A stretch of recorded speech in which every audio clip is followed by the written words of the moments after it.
Okay, we can get started. I just wanted to make sure I was recording it before we got going. Yep.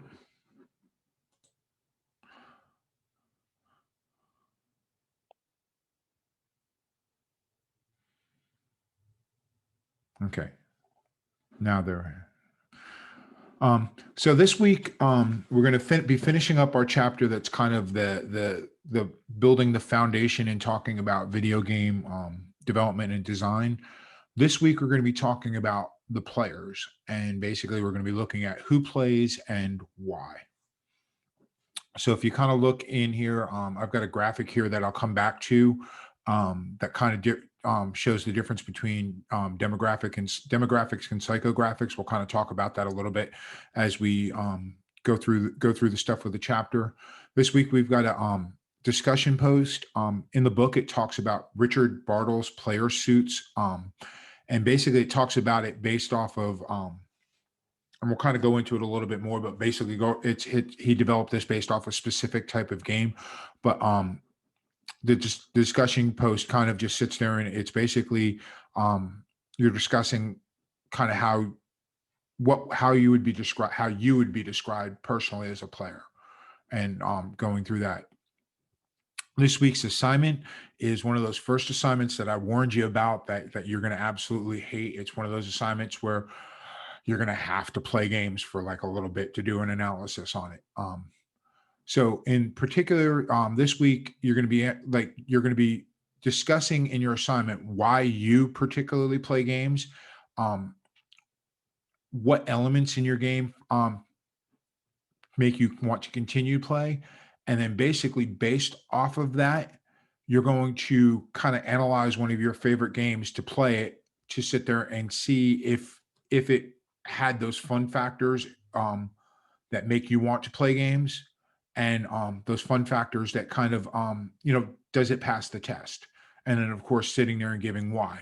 One of the things I do want you to do is I want you to kind of um, list what the game is, what platform and stuff like that, because that's all key things as well. We have a quiz that's based off the reading from the chapter, and then if you're interested in actually reading the paper that this Richard Bartle's Player Suits discussion post, and that the Richard Bartle's players, the page and a half of material in the book devoted to these Richard Bartle's player types. If you're fascinated in reading more through, I've got a link in here. I've got a link in here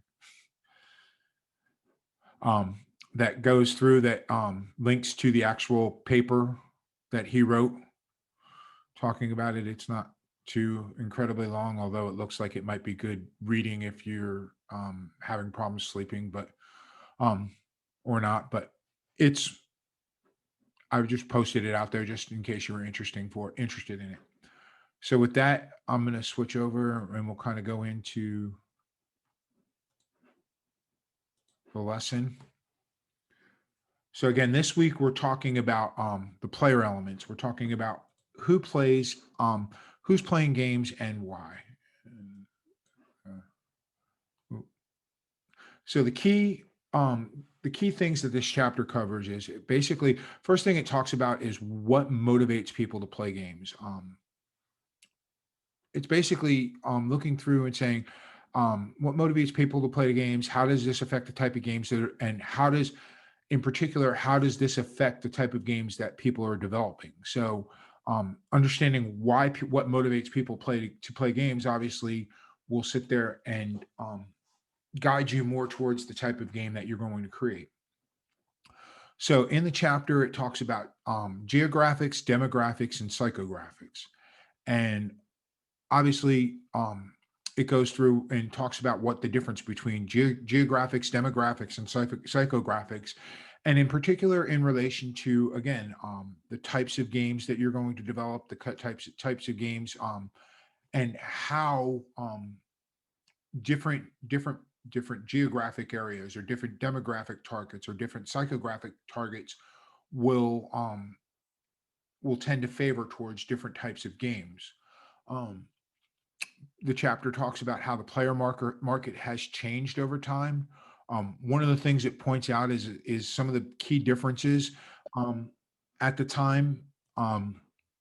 the key differences between America, United States in particular, and other geographic markets like South Korea, Japan, China, and Germany. And there's a lot of things that kind of fall that these are specific geographic regions, but you'll see there's other factors that fall into um, the difference in the type of games that they favor or they favored at the time of the writing of the book. And then the last thing is we're going to particularly focus on the different generations of players that you encounter in the United States. So, okay. So one of the first things the chapter talks about is it talks a little about the game market, and it talks about like where you're going through. And in first thing in trying to figure out the game market, it talks about the player motivation, um why players want to play, why players are playing and stuff.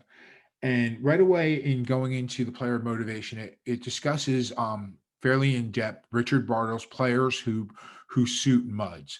And for an understanding what a MUD is, MUD are multi-user dungeon games. And basically what Bartles came up with is he came up with this idea that based off the suits of different cards, you've got different types of players and environments. And basically when you sit there and you look, the players that fall into the red suits, they tend to um, be more socializers, and they look for an environment that's kind of based off achievement. Whereas the black suits, the clubs and the spades, they tend to be more of the type that's going to be manipulative. His terminology for them is the killers, or they're going to be the explorers. And kind of going through a little bit better of a definition, the hearts are the players that are socializers. Those are the ones that enjoy learning about or communicating with other players within the game. The clubs, the player, obviously he calls these players the killers. Those are the ones that enjoy manipulating other players. And I mean, if you've ever played, it doesn't even have to be a multi-user dungeon game. Just any kind of online games where you have interaction in there, you'll notice that there's the groups that are playing strictly just for the socialization, and then there's the ones that you know take advantage of the ones that are playing for the socialization and use it to manipulate them. um the diamonds, they're the players that are achievers, um and basically they're the ones that are going through, that are interacting with the game world. They're going through and looking to achieve everything that's out there. Whereas the spades are the players that are explorers, and they just like going through and exploring and manipulating the game world. So that kind of gives you an idea of the different types of players, and going through and the foundation for kind of figuring out the motivation for players. So one of the first major motivations that the chapter kind of talks to is social interaction. And this is basically where you're sitting there, and it's obviously for social interaction, you got to have, whether it's online or in person, you got to have more than one person playing, and it's you're playing the game more so about interacting with the others playing the game than interacting with the game itself. Um, you know, players, I mean, the social interaction can be in just like your two-player games at an arcade or things, but a lot of times it's falling into the MMO, the massively multiplayer online games and the different things like that. So the next type of player motivation is people who are seeking physical seclusion. And one of the key differences between this and obviously the ones looking for social interaction is um, basically the person playing, they're alone by themselves. Now that doesn't mean that they're not playing a game that has some sort of online social interaction, but it's more so when they're looking to play, they're looking to play kind of they're looking to play in a secluded area. They're looking to be alone, whether it's to be alone to escape something, or just to be alone because they don't like being around other people. They're looking to play games that they can be physically secluded from others. They like, playing a game where you've got to physically be next to each other is not typically their type of motivation to play. So the next is your competition type games. And obviously these players enjoy the thrill of competing with other players.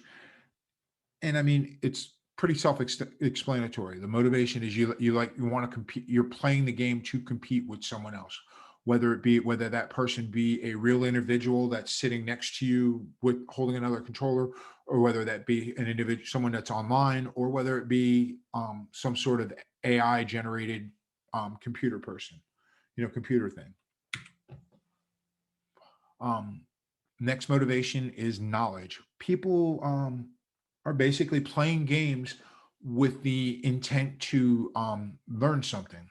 This is something that people in education are starting to learn about. There's a term they call the gamification of learning, and it's basically going through and making it to where people making the learning like playing a game. Um, it could be learning stupid facts, or it could be actually learning individual stuff, but whether it be trivia or different things like that, it's you're picking up knowledge as you're playing through it. So some people are looking and they're playing with the motivation of mastery. So for example, with games like Guitar Hero, you're looking to master playing a specific, all the different songs at the highest level within the game. Um, it's typically when you're looking for mastery, you're looking to, finish the game, to say that you've mastered it. It's a way of looking to say that you've been able to dominate the environment. And um, basically a lot of these games, it's where you're working through and you're working to increase your character skills, eventually to work to build to where to some sort of win condition. The next motivation is escapism. And these are people that like this motivation is where you're playing a game that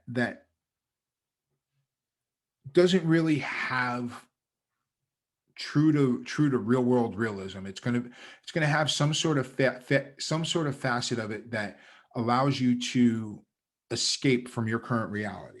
And that's the whole reason, the whole motivation. It's something to where you escape into an environment that is nothing like what your real life is, as a means to, as a mean to escape. I mean, I can't explain it any better. In the next chapter, we'll kind of talk about a concept called immersion. And this basically, immersion is how you can get how in depth you can get the player into the game, how deep you can get them into the environment to where the experience they have. And people who are playing motivated to play who have the escapism motivation, they like the really the games that are really immersive, that the real games that really pull you into this alternate world to escape the current world they're in. And then the last motivation is some sort of addiction to playing. Whether the addiction be to playing, as they have the illustration of casino games, or whether it be the addiction of playing real life games. I mean, back in the Facebook Farmville games, there were so many stories of people being addicted to their Farmville farms. You know, to where you heard stories of, I remember, I believe it was in Jacksonville, there was a mother that was arrested for neglect and abuse because she was paying so much attention to her Facebook Farmville world that she was literally neglecting and at times abusing her children if they interrupted her from playing her Farmville. That's obviously extreme cases, but you know the addiction is, it's something where now you have some sort of, your motivation is not a normal motivation. This is kind of more of a abnormal motivation, I would say. So looking at geographics, the chapter kind of switches after talking about the motivations, it switches over and talks into geographics. And the reason that it focuses on, other than the United States, it focuses on South Korea, Japan, China, and Germany, is again at the time of the writing of the book, and some of this still applies. Um, they're very different societies, but there's also very different things going on in the society that encourage, in these geographic areas, to encourage different types of playing. So, in talking about South Korea, let me see if it looks. Oh, no. So, I didn't know if there was. I forgot if there was more on it. Um, South Korea is one of the things with South Korea that is different. And again, at the time of the writing, things have kind of changed a little bit. But South Korea was, for the largest part,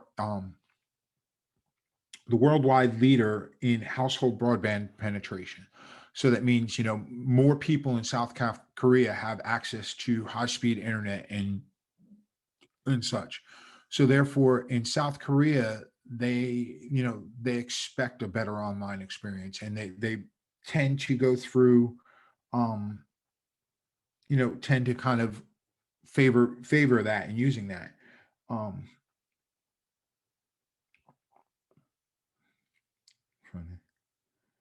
I lost my train of thought on that.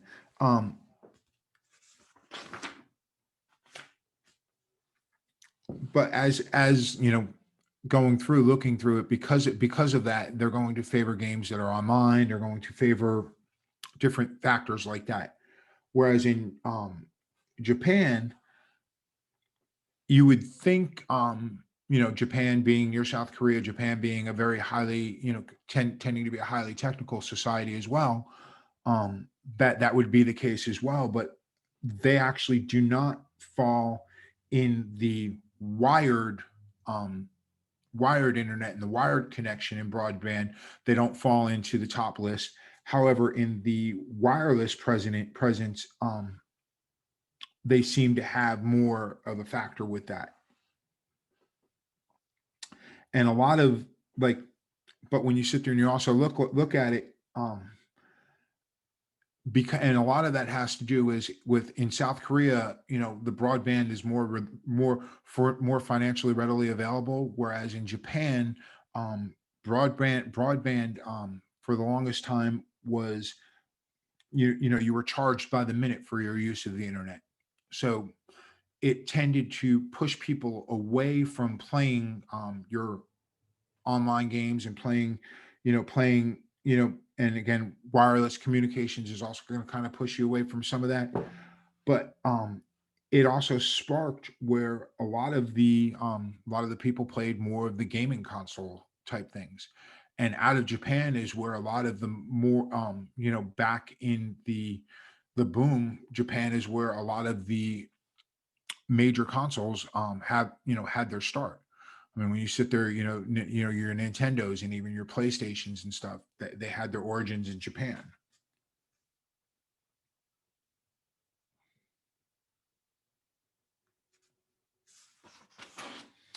And one of the interesting facts the chapter talks about is that, originally Japan and Korea were countries that led the way for, mobile gaming, but that's not the case as much anymore. Now, the United States is kind of pushed towards the front, and, the United States and European markets have pushed through that, more with that.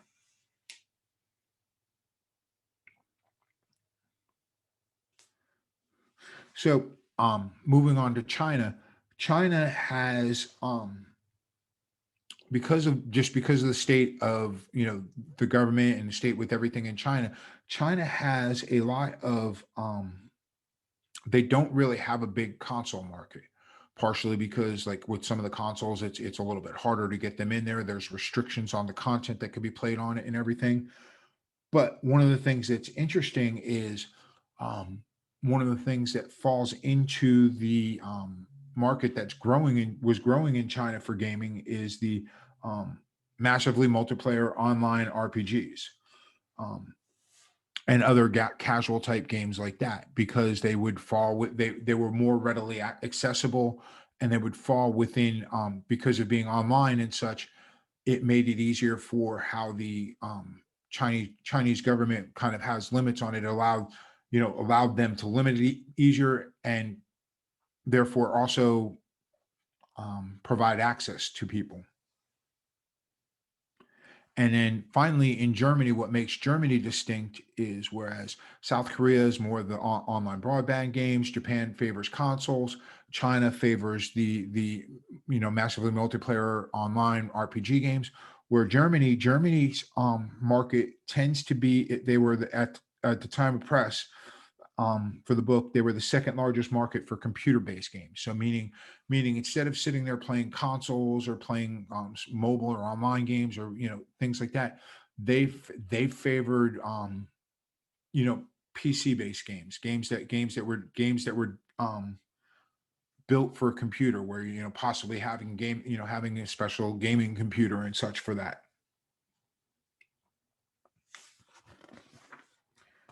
Um, and one of the things with understanding, and understanding facts about the different markets is, if you're developing a game and you're looking to say, okay, I want to just sit there and have my game be released in the United States. Well, understanding the types of games that Americans and people living in the United States tend to favor will help you in penetrating the market that you're looking to get to. Whereas if you're sitting there and you're looking and you have a goal to reach people in Germany with your game, then understanding the types of games that people in that geographic region plays a large factor. Because if you go through and you release all these consoles and stuff, it may not kick off, it may not sell, the game may not be as popular, it may be deemed a failure, just simply because of a favoring of PC based games. But then again, some of this geographic information is kind of a little bit dated. But the point about it is understanding the geographic regions, as you're going through understanding the geographic regions and markets, is a key factor in understanding, in designing your game and designing your targets for the game. So the next thing we're going to talk about is psychographics. And it's easy to sit there and say, oh, psychographics are like really killer graphics within a game, dude. But in all honesty, that was like totally lame dad type joke. Psychographics basically deals with, it's basically looking at the, analyzing people's values, attitudes, and lifestyles. So as opposed to looking at what's motivating them to play, motivating them to play the game, you're looking more at their lifestyle. How do they spend their time? How do they see the world? How their world, and different things like that. A lot of the questions you ask are the people ambitious? Are they social? Are they more social? How do they feel about money, religion, culture? How do they feel about themselves? You know, Basically, the psychographics analyst kind of takes into account analysis takes in when you're looking at it, you're taking it into account the you're taking the psychological type view into why people will play games, and then sitting there and based off of that, designing your game, designing factors within your game to meet meet those needs, to meet those motivations and stuff. The first analysis that they're talking about is the Val's psychotypes, and there is no definition about what Val's stands for. I was just looking, other than it was developed by the Stanford Research Institute, and is currently run by Strategic Business Insights. And basically, it analyzes consumers based on psychographic dimensions related to motivation and resources. In other words, it's going through and it's looking, um, the goal is it's got 8 segments, and these 8 segments are associated with the ideals, achievement, self-expression, and to find out if the people playing are innovators, thinkers, achievers, experiencers, believers, strivers, makers, or survivors. And as you see kind of from the graphic here, one of the things you look, the top of the graphic sits there and kind of says, okay, you've got get the mouse working there. In the top here, you've got your going through, you've got your innovators, and down here you've got your survivors. So one of the things about the innovators is obviously they have higher resources, they have higher innovation. That's why they're innovators. Whereas the survivors, they tend to have lower resources, lower innovation. And as you go through and you look, you'll see for the primary motivations, the innovators tend to be people who their ideals are, their thinkers, their achievements are, they're more achievers, and their self-expression is deal based on experiencing things. Whereas the survivors, they tend to be, their ideals fall more in that believing aspect. For achievement, they strive to achieve. They may not achieve it, but they strive for that achievement. And their self-expression is less based in experience and more in making something, or building something.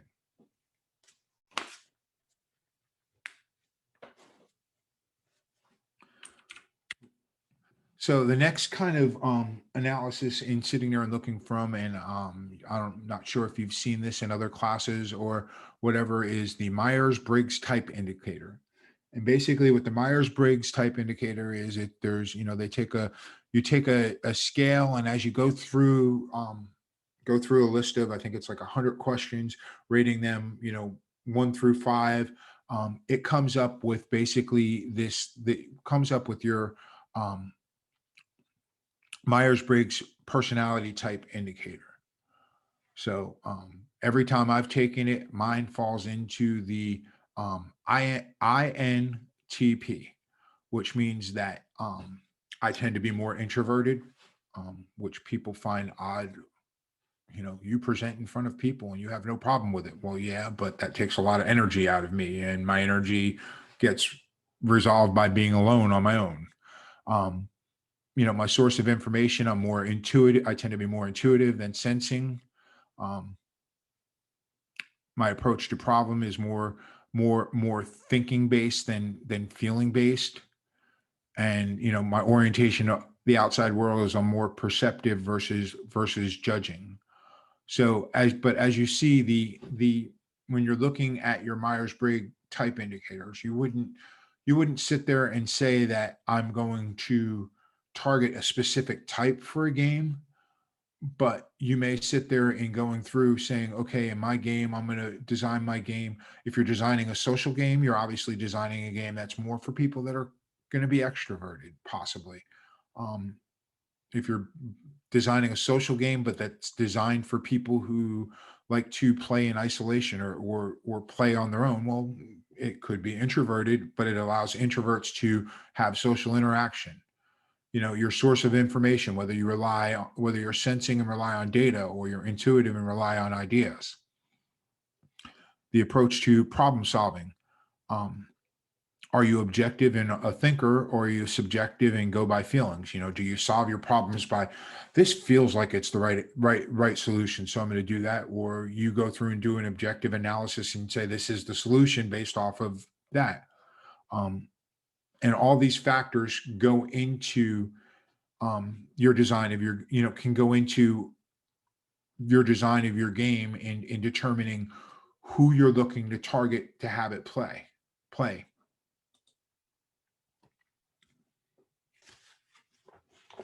So the last section we're going to kind of cover is with is our demographics. And one of the first demographics that you go through is gender. And without going through, and gender is something that's kind of a hot topic with people when you sit there, and it's still a factor when you're sitting there and you're going through. You may not have to necessarily sit there, okay, I want to target male or female, but you can sit there and target different types. Like one of the things now is there's certain societies where gaming used to be a male dominated thing, but now not so much. It's equal, or if not dominated, dominated by more women, or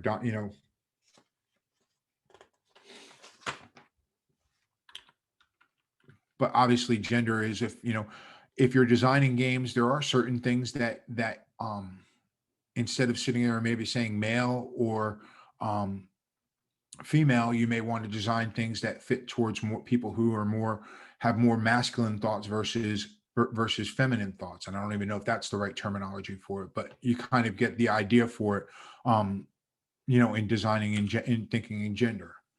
But the next key um, demographic that we're going to kind of talk about is the generation, because when you sit there and you look through the generations, you have a timeline here, and this kind of still fits in here. And as you see, you hear about all the different things, but there's kind of a specific timeline going through for when these generations.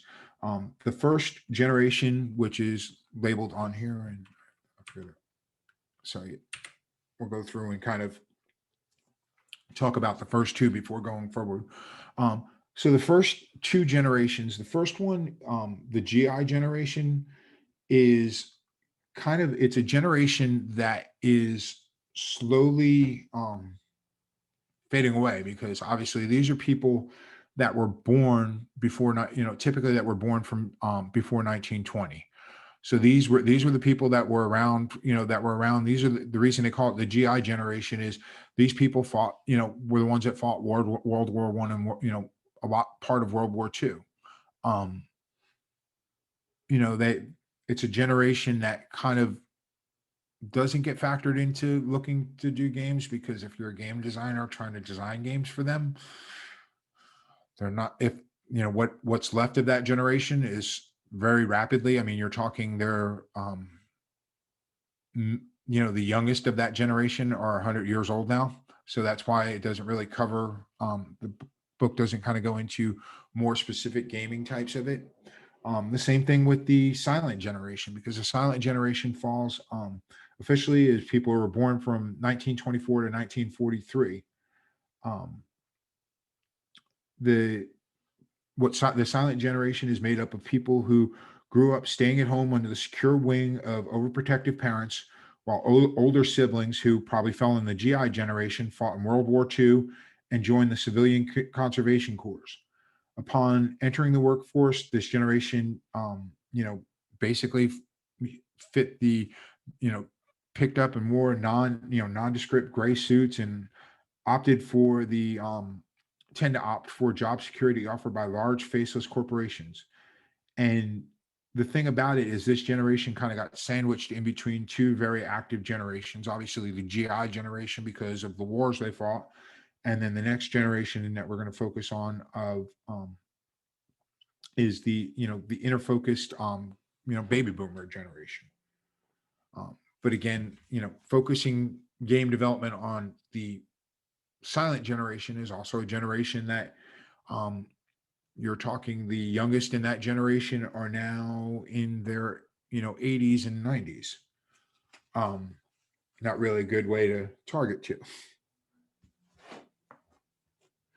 So the next generation that we get a little bit more of an analysis to, and we'll kind of go through it, is your your boomers, or your baby boomers. um, now there's all kinds of memes and jokes about hey boomer and things like that kind of fit this generation, because they tend to be the crotchety old men and women that you see out and about at times, and that sometimes are easier to be picked on by people and stuff. But this generation is a generation that typically grew up sheltered in the suburbs during post World War II economic prosperity. Their parents followed more permissive child rearing philosophies based off of the works of Dr. Spock. They worked to keep the nuclear family intact. Um, Death rates, drunk driving, suicide, illegitimate births, under unemployment and crime doubled or tripled as this generation came of age.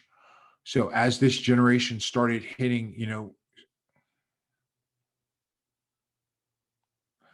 someone said there's a grandpa that streams shooter games on Twitch. There's always people that fall outside outside your normal targets. There's some interesting, there's I was listening to sports talk and they were talking about if anybody's familiar with college basketball, you're familiar with the announcer Dick Vitale, who kind of lives in the area. And they were talking about how Dick Vitale is like I think he's in his 80s now, and crazy busy on social media. Like he's got better social media than a lot of younger people do. And they said, it's just part of it is because he's a college announcer and he's around college kids a lot. So he kind of picks it up easy. But anyway, the biggest thing with the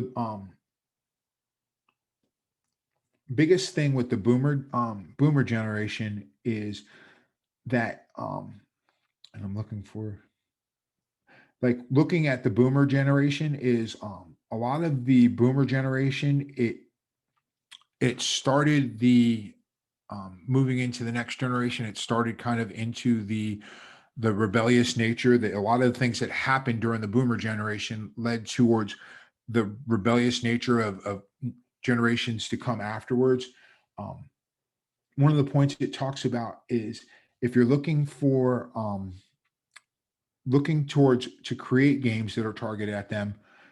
Typically, the games have social, spiritual, or political messages. And when you sit there and you look, I mean, like the chapter kind of goes into a lot of it, but obviously, they're going to have games that they favor more with it. So then sitting there and looking at the next major generation is the Generation X, which is, that's the generation I fall into. These people were born between 1962 and 1981. So with Generation X,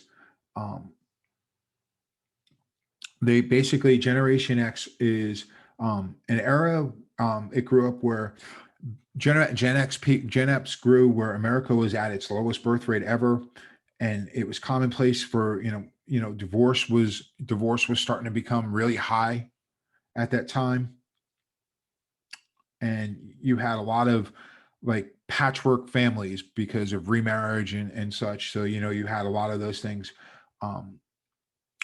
Because of all that, and because of the I guess destruction of the concept of the nuclear family that was featured more in the generations prior, you had more of the Gen Xers tended to be people who were more independent. They were more during Gen X is where the term latchkey kids grew up, where kids would go to school, they had their keys to the house. They tend to be the one that would lock the house up, be the last one to leave the house in the morning because of school hours, and be the first one home, and spent several hours, on their own. Yes, that is a description of my childhood. A lot of them, started work. It was the generation that, as teenagers, they started working more odd jobs, and as fast food, and working odd jobs, at fast food restaurants and stuff, and as a way to earn money as opposed to getting an allowance for doing chores around the house. One of the facts about this era is that suicide, murder, and incarceration rates skyrocketed during it, which was true. As they kind of go, like basically kind of going into it, the Generation X type, they kind of focus on games that they'll go with games more that fit to that nomadic character, that loner, that kind of is always on the edge, and that's a risk taker and different things like that, because it's kind of a lot of the ideals that Generation X grew up on. Generation X is the generation that was started getting the first started getting to see some of the first computer games. They were the generation that got to enjoy all, got to enjoy all playing all the games that we read about in the history section, which is probably why there's such a big resurgence of, retro games now and retro arcades. Um, Moving into the next generation, and obviously it's talking about the millennial generation, which are people born between 80 and 2002. And it's like now I'm teaching classes that have people that fall out of this on the top side, because I mean, I've got an 18-year-old son and he was born in 2002. But the millennials, kind of sitting there and talking about it, obviously it's a little bit easier to understand them, because a lot of you fall, I would say a majority of the class falls in this generation. Um,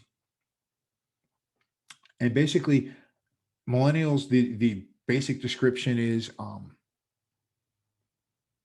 the millennials were born in an era where parents, the baby on board sign on their minivans, which two things I've never had. But um, as the kids grew older, they had the soccer moms who helped, organize team sports and other activities, while their dad spent time, did spend times with them. Um, Obviously it talks about popular movies and their older popular movies, but their childhood probably included watching ET, Parenthood, or Spy Kids, or different things like that. But there are some things that the millennials, as far as gaming, have, that when you're sitting there and you're looking at the millennial generation, they're the you know they're the first generation that was able to sit there and have networked peer-to-peer communications. They had, a lot of it, a lot of it, um, a lot of things were geared towards the being more collectivist, team players, and the concept of being special. Um, a lot of people, like the Gen Xers, tend to be considered more independent, and latchkey, um, latchkey kids grew up, independent. They weren't, parents weren't around a lot and everything. And a lot of millennials grew up to where, basically grew up to where, as opposed to being the latchkey where parents are never around, they had the opposite. They had the helicopter parents. The parents that were overprotective and over involved, and basically made that switch from, the Gen X. They're basically the Gen X parents who never had mom or dad around, so therefore they were always going to be around and always be involved, and took it to too much the extreme. Um, but one of the things that this generation is also characterized is it's characterized as, um, being very confident, having higher confident levels than previous generations. Um, and this generation, the millennial generation, is tend to be more open. Um, have any, going back to our demographics conversation, talking demographics and having a conversation of, gender between a boomer and a millennial, and you'll get very different ideals of what gender is and what gender roles are. And it's just, it's part of it is growing and understanding more things, but part of it is just a difference in the generations. Times, things were different. um, Not better, not worse, just different. um, the millennial generation tends to be female dominated. um, and the millennial generation statistically there was more females enrolled in college, more, getting better grades in schools and stuff. And um, one of the last things is, the millennial generation tended to be more structured with things.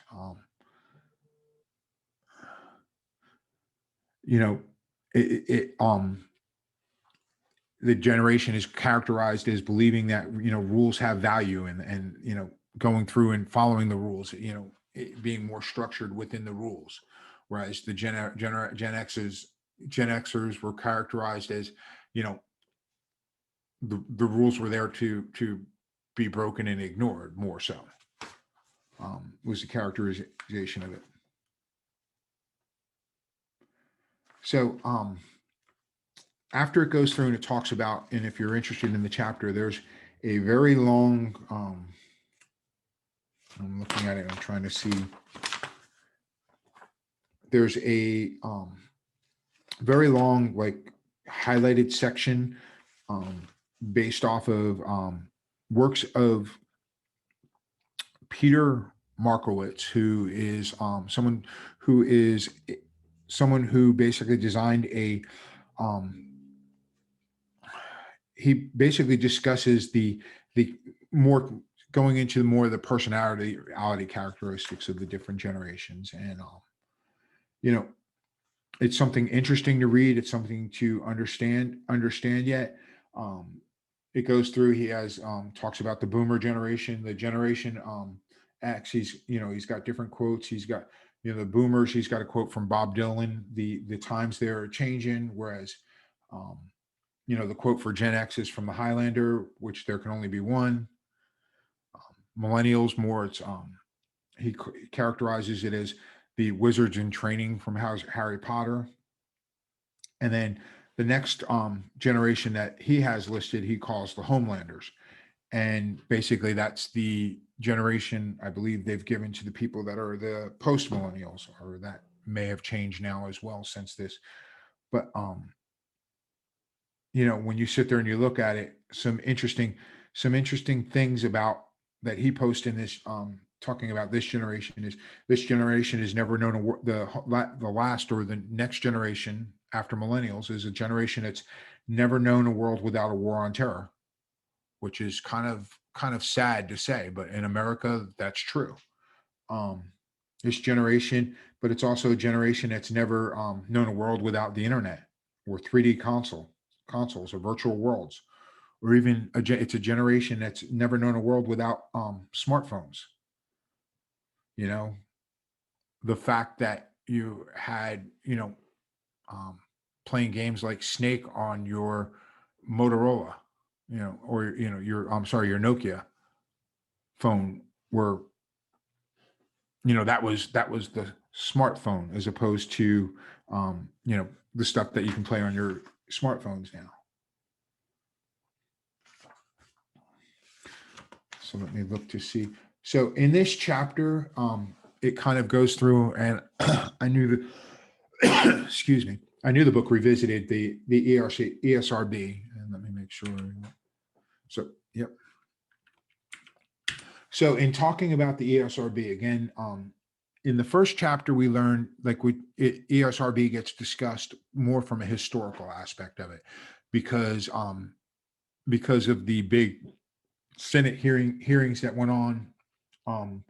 And basically this was the ESRB was industry's reaction to the Senate hearings, to sit there to police themselves, as opposed to having the government come in and police them. And basically it kind of goes through and does a summary of the different ratings, and it kind of expands on them a little bit.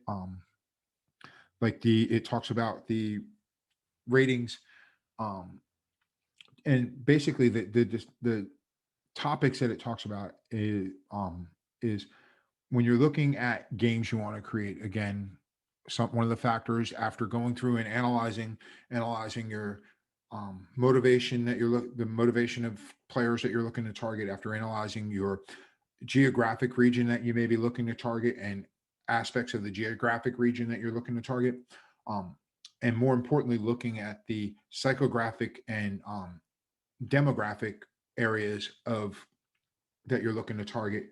Um, One of the things that you would also the last thing that we look at in targeting players is, what type of rating would you be looking to target? Because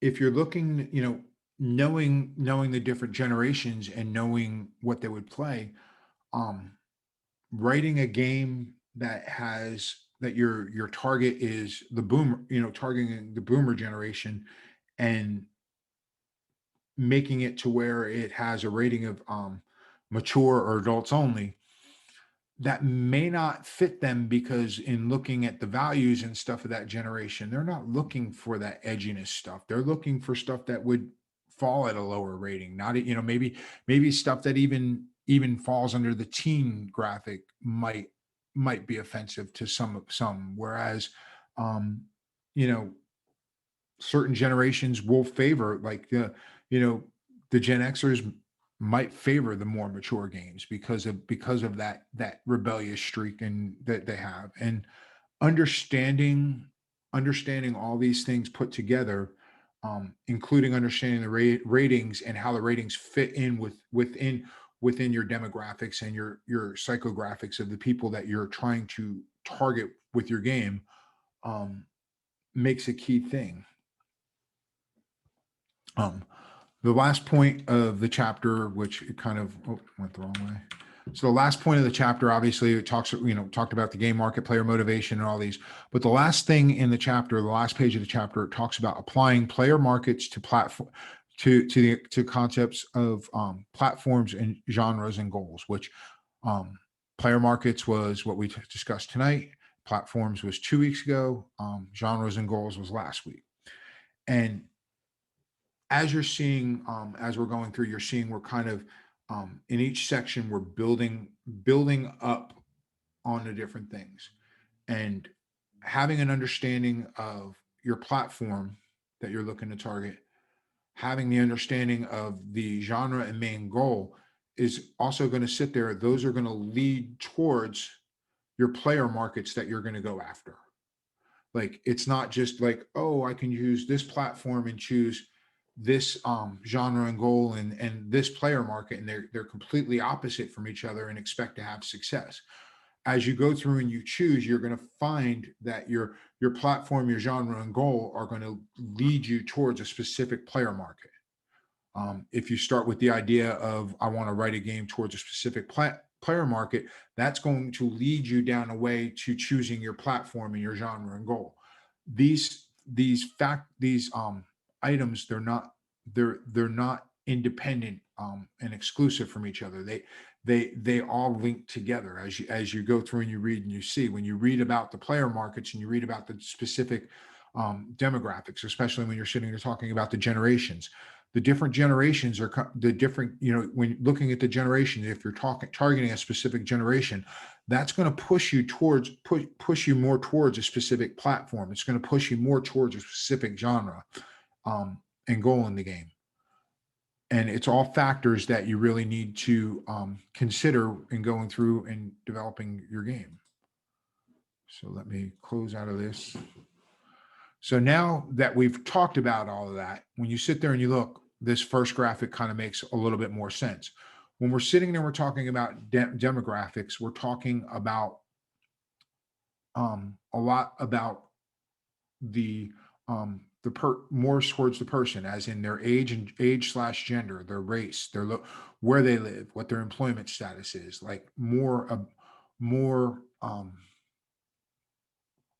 don't want to say about them, because both of these are about the player, but you're talking more just like um measurable things. Like, I know what your age is. I can get, gender, race, location, employment status. Those are all things that are very concrete facts about people.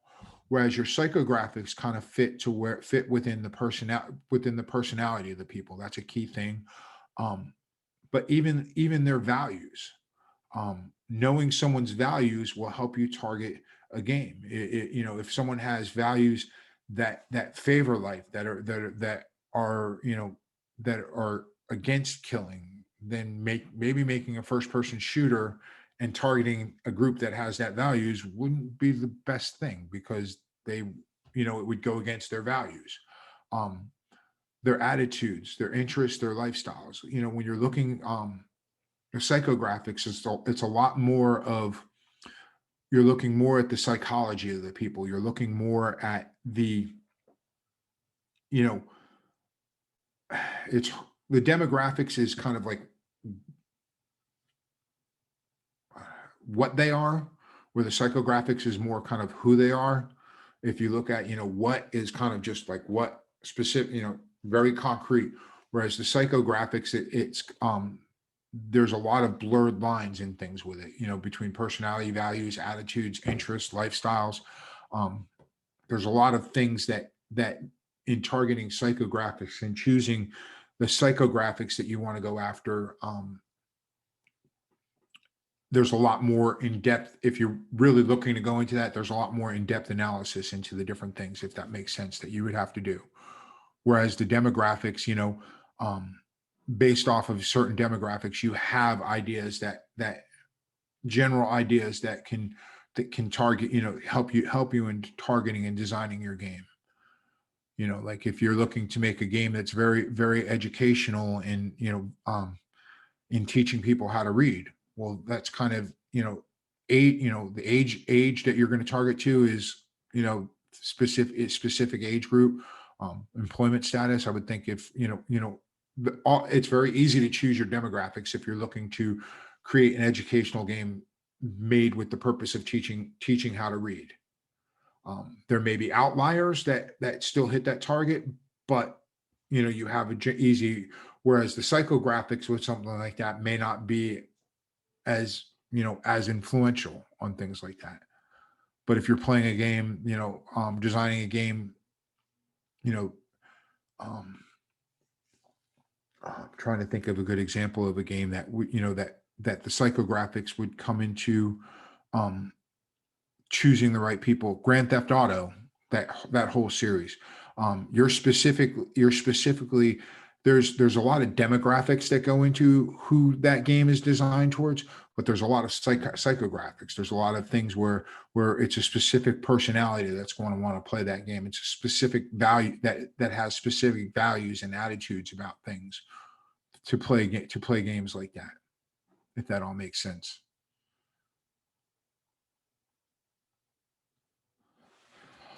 Uh,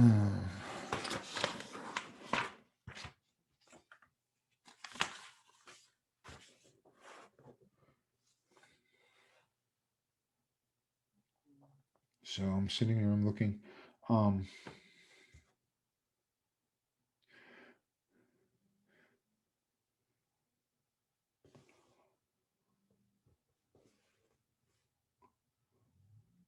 so one of the things, at the end of the chapter, it has chapter review exercises, which is kind of like discussion posts, where I got a lot of the discussion posts we do. One of the things it talks about is, um, how violence in society is, even more so now as we go through, violence in society sometimes gets, blamed on the, influence of entertainment concept, whether it be film or song lyrics, or even if you consider social media entertainment. Just a lot of the stuff that's happening in our society has influences through social media and stuff. And when you sit there and you look, there's a lot of real world examples that you could provide that were, where the violent incident was, based, blamed on, electronic games and stuff like that. Like, a lot of the school shootings that you hear about, where it's students. I know, I believe Columbine was one where it was where part of the blame went to specifically to the fact that they were playing a lot of the first person shooter type games and stuff like that. And there's a lot of things like that where a lot of violence in society, um, tends to get put to blame, towards, violent entertainments. But they you'll hear a lot of people putting towards violent video games as a reason for spike in shootings and stuff like that, especially if a particularly violent game comes out around a, cluster of different things like that happening. And a lot of that is because in a video game, especially if you're someone who's looking to play, like, you've got something you're looking to escape from in your life. In a video game, it's real easy to sit there and put together content that allows a person to go through and, get so immersed in this alternate reality that they the content they have that they're experiencing can make them think that it's translating over into real life, if that makes sense. And that's kind of a lot of what, when you're talking about those things and doing your analysis of why people play, what's the motivation for the player to play, what's the motivation that I want people to have to play this game. And based off of that, what demographics I'm going to look at, what psychographics I'm going to look at. When you're writing stuff that's based on, when you're writing games that are geared more towards the motivation of escapism, depending on how immersive that game is, it can help people who already have other issues. It could help push them to where where the line between that alternate reality they're experiencing in the game, because it's so immersive, takes over and becomes part of their real life. And that's kind of like what this question is talking about is, number one, why is the society constantly blaming video games and stuff like that? And one of the big reasons you'll hear touted is because in video games there is no accountability. There is no, when I go through and play, if I'm playing a shooter game, when I kill someone in the shooter game, there is no, no, it's just bits getting marked as dead. It's not, there's nothing to it. And in going through and doing things like that, it kind of makes it to where people can become numb to it and things like that. That's when that's the thinking behind saying video games and stuff are responsible for violent outbreaks. But before we had the violent video games, there were things where, responsible for things that, they talked movies, they talked music and everything. And the bottom line is that a lot of times there may be, like, a video game may be a factor in a person doing it. A video game, a movie may be a factor in a person doing it. But when you're sitting here and you're talking about, is it something that made the person do that? No. People have violent outbreaks because they have other issues, and they had, that's just one stimulus that drove them to that, is kind of my thought. But again, when you sit there, it's easy for society to look to point the blame at a person. It's easy for society to want to look to point the blame at a game or different things when something bad happens. Whereas, that's kind of off the topic, but it's looking, more often than not, it's when something like that happens, video games will get blamed because they're looking for a reason why something happened. And it may not, the people who designed that game, they weren't targeting people who had mass murder on their mind. They were probably looking for people for people who were looking to us for some sort of escapism and into an alternate reality that they pretty much clearly made an alternate reality. And I don't know why I went down that tangent, but one of the other things that it talks about in the chapter is on page, I'm going back, on page 109, it has, they call it the Millennial Trends Quiz. And they kind of, it says, before you read the Gen X and Millennial generation sections, take a look and discover some surprising statistics from the U.S. Census Bureau, Gallup poll, and other national surveys. And basically, it says, do you think the following trends have gone up since the early 90s for teenagers aged 12 to 19? And one of the first things it says is school shootings. And it says up or down. Do you think it went up or down? And it points out that school shootings are actually down. And again, I think that overall they still are. It's just they're more publicized now. Is crime up or down? Crime is actually down, comparable to the 1960s level. Sexual activity among boys is down by 30%. The abortion rate which is something that was a hot topic during the elections. Depending on which party you listen to, you hear, but according to statistics, it's down and it's at the lowest level ever recorded. Out of wedlock pregnancies. Again, at the time this book was published, and it's got all the stats and sources for it, was also down, and it's at the lowest rate recovery. Non-alcohol related drug use, again, something that, depending on which element of media you listen to, you'd think it's out of control, but it's actually also something that's down. Academic performance. There are certain people who will sit there and say academic performance is horrible and horrific. And again, statistically, academic performance is up, particularly in math and science. People's closeness to the parents. That's something, again, you hear different stories with it's kind of, you would think one way, but it's actually listed as up by 80%, and it's at the highest ever recorded. The divorce rate, unfortunately,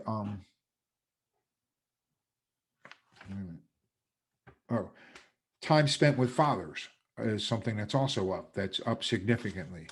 The divorce rate is actually down. Time spent studying is up. People are doing more homework and stuff. Man, I need to start factoring that in and start giving. I'm not mean. Time spent watching TV is, according to this, down, although in the last year, I would bet that's not the case anymore. Time spent playing organized sports, it's up. And when you sit there and you look in the whole soccer mom trend and the whole, there's more organized sports available now. Hours spent in community service is also up. People are more focused now on community. Suicide rate is something that is 15, is actually listed as down, and it's down since the first time since the World War II. Importance in religion is something that is up. Trust of the police and government and teachers is also, again, according to their stats, that something's up. Again, this year might have skewed that a little bit, but and then respective celebrities and athletes is something that at the time was down, but it seems to be trending back up. Probably, I would guess that it's probably trending back up. Again, this book is 10 years old, so there's certain factors that probably aren't in there. But it's interesting because it goes through and it kind of sits there and says, it goes through and analyzes them, and based off those questions, it kind of said, it's saying that part of it shows where the focus of the media and everything was at that time for the different generations, and why the perceptions of certain things being up or down are based off the focus of the media at the time for those generations. Especially if you're, somewhat, especially if it's news relating to teenagers and stuff like that. There seems to be a little bit more focus now on that. So that's the whole chapter this week. Like I said, there's a lot of different things in there that kind of get into those topics that, some instructors like getting into. I don't particularly like getting into, especially because we're talking about video games, and we don't, we can say they're a factor, but I'm not going to discuss them. But they are factors that you have to, there are certain factors related to different topics like that you have to consider in developing games. And depending on who your target generation are, you may want to factor in things that kind of fit outside even your beliefs. If you're someone who is from the millennial generation, but you're looking to target the Gen Xers, there are differences in the beliefs of those generations. And if you want to, create something that targets a specific generation, then you're going to have to not think like your generation. You're going to have to think like that other generation. Or if you're a Gen Xer who's looking to target a millennial with a game, there's all kinds of factors that go into the different things. Does anybody have any questions? Any comments? Any?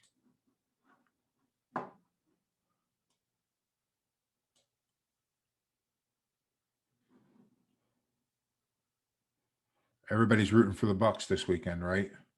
Otherwise, I'm putting.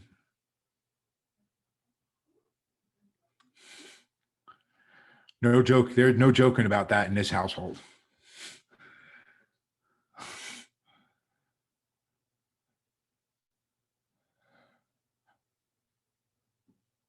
I thought for a second someone was going to pull out a KC shirt there.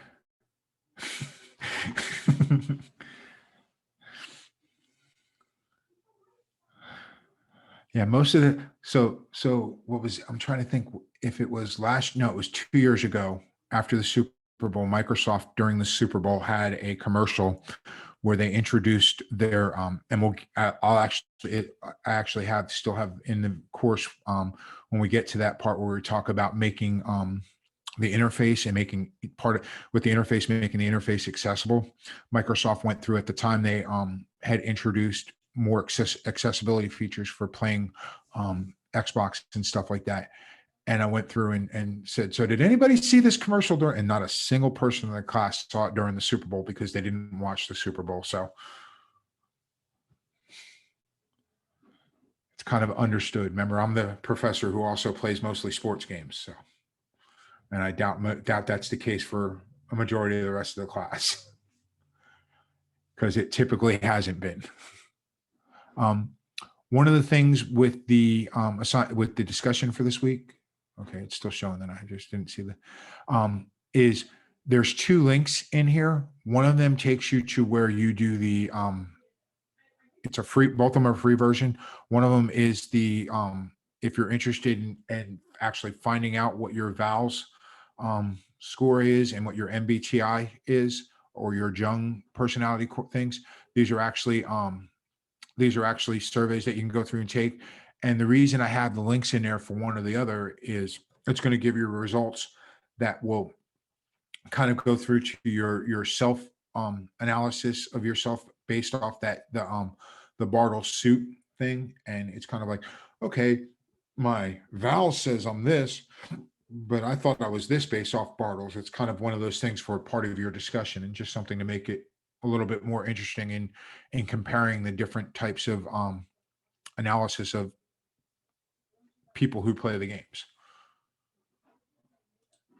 Next week we will move over, and next week we're actually going to start moving into state part 2, which is where we start talking about the content. In particular, next week we're going to focus on story and character development, otherwise creating the narrative of the game. So now we're going to start really getting into specific elements of games as opposed to like these general broad features. So if nobody has any questions, have a good week. All the assignments are out there and set. I'll be going through probably like tomorrow and Saturday, not Sunday, going through and making sure I get everything caught up on the grades. I've got to go through, I've got to review the week 2, and I got to review the week 3 quiz. And then I'll send out kind of hey, here's the major parts people got wrong. And here's the solution to, here's the right answer and why. Like I did for chapter 1, I'm just a little bit behind on that right now. But if nobody has any questions, yeah, so if you want to take both of them, it's just basically you're doing a self analysis. You're reading what Bartle says the suits are, and you say, okay, I think I fit this based off of the description of the suits. And then you're going to take one of these other surveys to get what the survey thinks you are, if that makes sense, and compare what the survey thinks you are versus what you think you are.